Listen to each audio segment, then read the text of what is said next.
Harvard University's 500-year history had never witnessed such profound silence. Professor Harrington had just declared, "Africa has contributed nothing to human civilization." Ibrahim Traoré rose from his seat as 500 academics held their breath. But no one could have predicted that his words over the next 10 minutes would go viral and end the professor's career.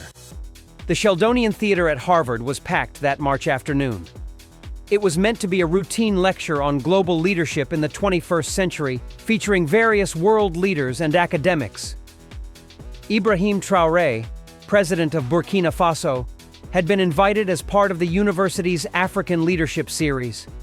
He sat quietly in the front row dressed in a simple dark suit, taking notes as various speakers presented their views on development, democracy, and international cooperation.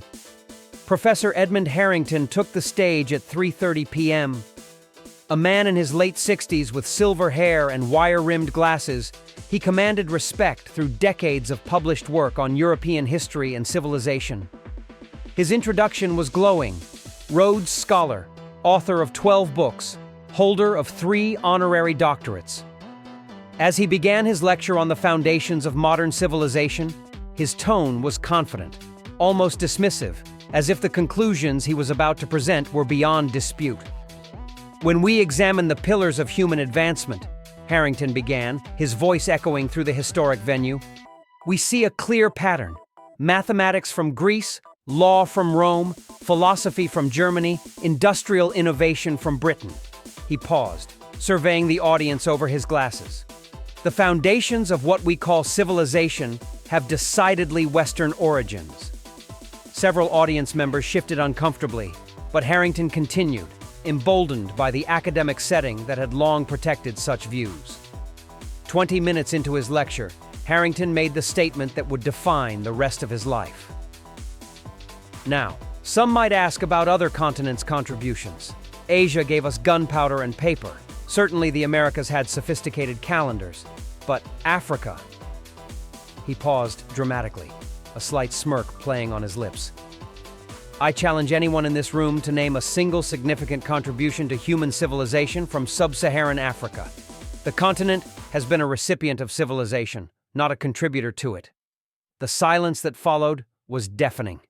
In the front row, Ibrahim Traoré slowly closed his notebook. He placed his pen carefully on the desk beside it. Around him, several African students and academics sat frozen, caught between outrage and the intimidating atmosphere of challenging such a senior professor in Harvard's most prestigious venue. The moment stretched on, heavy with unspoken tension, until Traoré raised his hand. "Yes!" Harrington acknowledged him with barely concealed irritation, clearly not expecting to be challenged. Traoré stood, his movement deliberate and calm. "Professor Harrington," he began, his voice carrying despite not using the microphone, "I would like to respond to your assertion if I may." Harrington's smirk widened. "By all means, mister," he pretended not to know who Traoré was, though the president had been introduced at the beginning of the event. "Traoré Ibrahim Traoré," he replied simply, not mentioning his title. "And I accept your challenge." A ripple of anticipation ran through the audience. Several people began discreetly recording on their phones, sensing something significant was about to unfold. Harrington gestured dismissively toward the stage. "Please enlighten us, but do try to stick to historical facts rather than romantic nationalism." The condescension in his voice was palpable. Traoré walked to the podium with measured steps. He carried with him a simple leather folder that he placed carefully on the lectern. For a moment, he stood silently looking out at the audience, then directly at Harrington. "Professor," he began, "before I address your challenge, may I ask you a question? In your extensive research, have you ever visited the manuscript collections in Timbuktu? Have you studied the mathematical treatises of the Dune people? Have you examined the metallurgical techniques of the Haya people of Tanzania?" Harrington waved his hand dismissively. "Ancient mud buildings and primitive folklore hardly constitute civilization. Mr. Traoré, we're talking about contributions to human advancement, not anthropological curiosities." Several gasps could be heard from the audience at the blatant disrespect. But Traoré remained calm, opening his folder and pulling out a single document. "Then let us begin with something you might recognize," he said, holding up a photocopy of an ancient text. "This is a page from the Labambo bone discovered in Swaziland. It's 44,000 years old, Professor. It contains the earliest known mathematical calculations in human history. 29 distinct notches marking lunar cycles. Mathematics didn't begin in Greece, Professor. It began in Africa." The smirk began to fade from Harrington's face, but he quickly recovered. "Counting notches is hardly Pythagoras," he scoffed. Traoré pulled out another document. "Then perhaps we should discuss the Asango bone from the Democratic Republic of Congo, 20,000 years old, containing evidence of prime numbers, multiplication, and division. This predates Greek mathematics by nearly 19,000 years." He paused, letting the numbers sink in. "But you want more recent examples? Very well. Let's discuss the University of Sangor in Timbuktu, which housed 700,000 manuscripts and educated 25,000 students in the 12th century when Harvard was still a collection of drinking halls. The audience was now completely silent, hanging on every word. Traoré continued, his voice gaining strength, but never losing its calm dignity. "You mentioned law coming from Rome. Shall we discuss the constitution of the Ashanti Confederacy, which included checks and balances 3 centuries before the American Constitution or the Buganda Parliament, which had a complex system of democratic governance while Europe was still ruled by absolute monarchs? You speak of philosophy from Germany?" Traoré continued, now fully in his element. "Have you read the philosophical texts of Zara Jacob, the 17th century Ethiopian philosopher who developed ideas about rational inquiry and human rights that preceded the European Enlightenment? His student Walda Huat wrote treatises on ethics that rival anything produced in Europe at the time. But of course, they wrote in Gaius, not Latin, so perhaps they don't count in your estimation," Harrington tried to interject. "These are isolated examples." But Traoré held up his hand, and surprisingly, the professor fell silent. "Isolated, Professor. Let me tell you about isolation. It's when the Library of Alexandria, founded by an African dynasty, housed the world's knowledge while the ancestors of Harvard's founders were still living in mud huts. It's when African mathematicians were calculating the circumference of the Earth while Europeans believed it was flat. You want contributions to civilization?" Traoré's voice rose slightly for the first time. "Let's talk about medicine. The first successful cataract surgery was performed in Mali in the 14th century.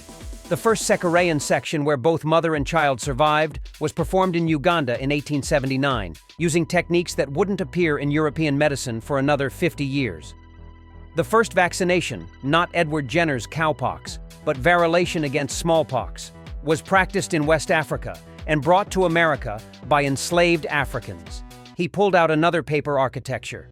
"The Great Zimbabwe's acoustic properties surpass modern engineering. The Nubian pyramids predate their Egyptian counterparts.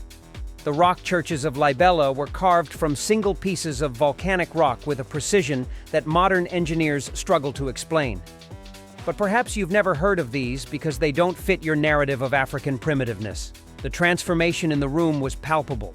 Students who had been slouching were now sitting upright, many taking notes. Several professors were nodding along, some looking uncomfortable, others seemingly discovering this information for the first time. Harrington's face had gone from dismissive to defensive to something approaching panic. But Traoré wasn't finished.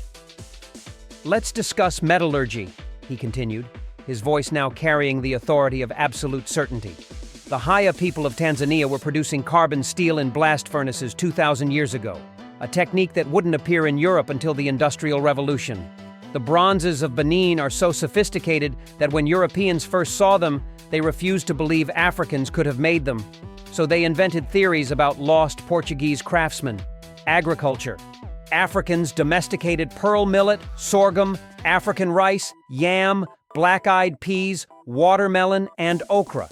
They developed complex irrigation systems in the Sahel that sustained cities of hundreds of thousands.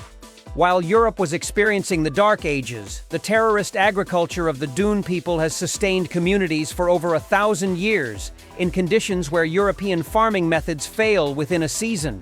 Traoré paused, looking directly at Harrington, who was now visibly sweating despite the cool temperature of the theater.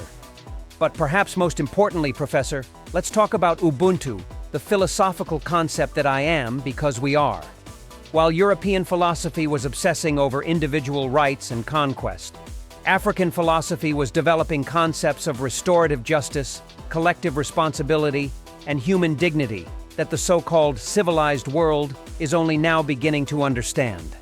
The tragedy, Professor Harrington, Traoré said, his voice now soft but piercing, is not that Africa contributed nothing to civilization. The tragedy is that scholars like you have spent centuries actively erasing, ignoring, and denigrating those contributions.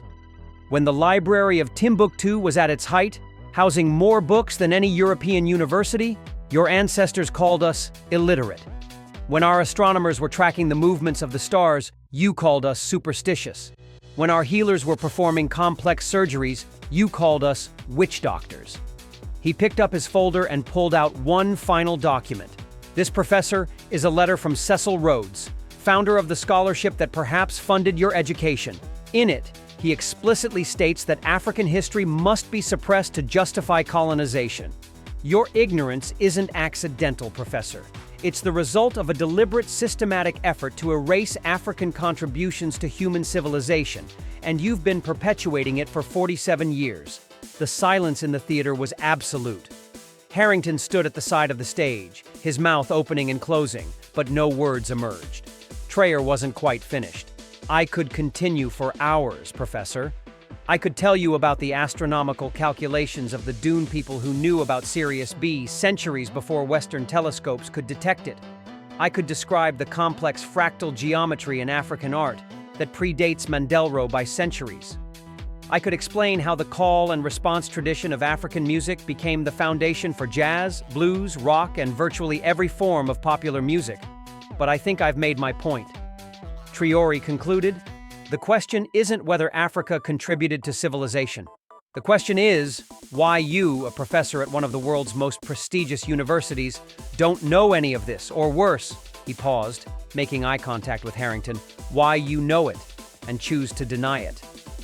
The first clap came from a young African woman in the third row, then another. Within seconds, the entire theater erupted in thunderous applause. Students stood, then professors, then even some of the administrators. But the most remarkable reaction came from an elderly white professor in the front row. Professor Mary Whitfield, head of African Studies, stood and spoke into her microphone. Mr. President, she said, acknowledging Traoré's actual title for the first time. As a member of this institution, I apologize. Your words today have exposed a shameful blind spot in our curriculum. I move that Harvard immediately review and revise our history programs to include the African contributions you've outlined. The applause renewed even louder. Harrington, isolated on the side of the stage, looked around desperately for support but found none. His decades of authority had evaporated in 10 minutes. When the applause finally died down, Traoré spoke once more. I don't seek apologies, he said quietly. I seek truth.